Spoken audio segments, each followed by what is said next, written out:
A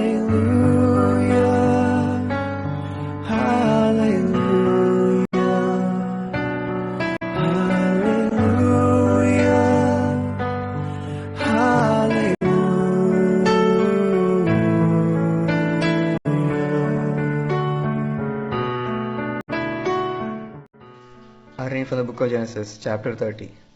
When Rachel saw that she bore Jacob no children, she envied her sister, and she said to Jacob, "Give me children, or I shall die." Jacob became very angry with Rachel and said, "Am I in the place of God, who has withheld from you the fruit of the womb?" Then she said, "Here is my maid Bilhah. Go into her, that she may bear upon my knees, and that I too may have children through her." So she gave him her maid Bilhah as a wife, and Jacob went into her.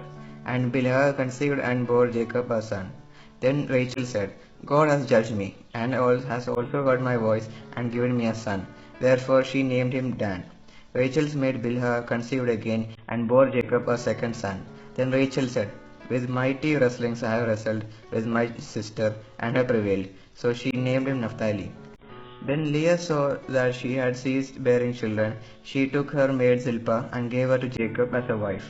Then Leah's maid Zilpah bore Jacob a son, and Leah said, "Good fortune." So she named him Gad. Leah's maid Zilpah bore Jacob a second son, and Leah said, "Happy am I, for the woman will call me happy." So she named him Asher. In the days of wheat harvest, Reuben went and found mandrakes in the field, and brought them to his mother Leah. Then Rachel said to Leah, "Please give me some of your son's mandrakes."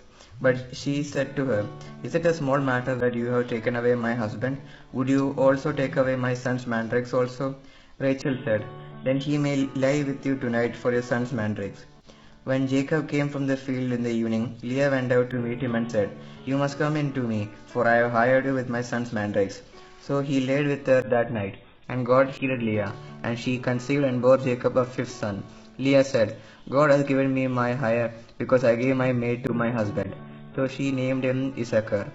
And Leah conceived again, and she bore Jacob a sixth son. Then Leah said, "God has endowed me with a good dowry. Now my husband will honor me, because I have borne him six sons." So she named him Zebulun. Afterwards she bore a daughter, and named her Dinah. Then God remembered Rachel, and God heeded her, and opened her womb. She conceived and bore a son, and said, "God has taken away my reproach." And she named him Joseph, saying, "May the Lord add to me another son." When Rachel had borne Joseph, Jacob said to Laban, "Send me away, that I may go to my own home and country.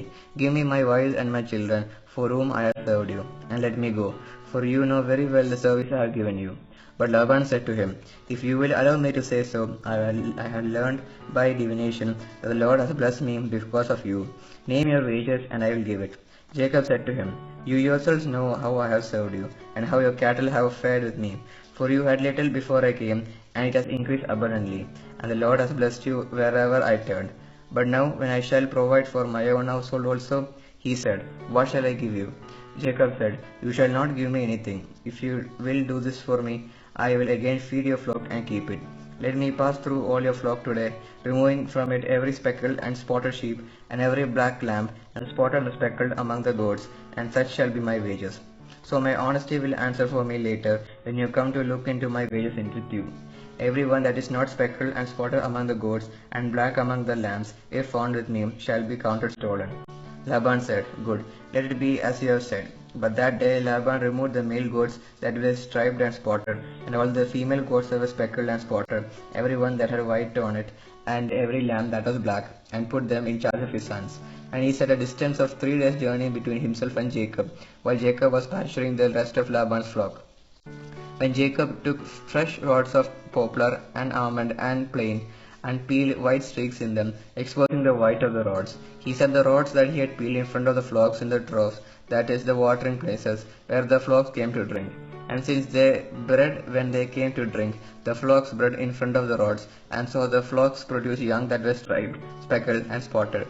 Jacob separated the lambs, and set the face of the flocks towards the striped and the completely black animals in the flock of Laban, and he put his own droves apart, and did not put them with Laban's flock. Whenever the stronger of the flock were breeding, Jacob laid the rods in the troughs before the eyes of the flock, that they might breed among the rods. But for the feebler of the flock he did not lay them there, so the feebler were Laban's and the stronger Jacob's. Thus the man grew exceedingly rich, and had large flocks, and male and female slaves, and camels and donkeys.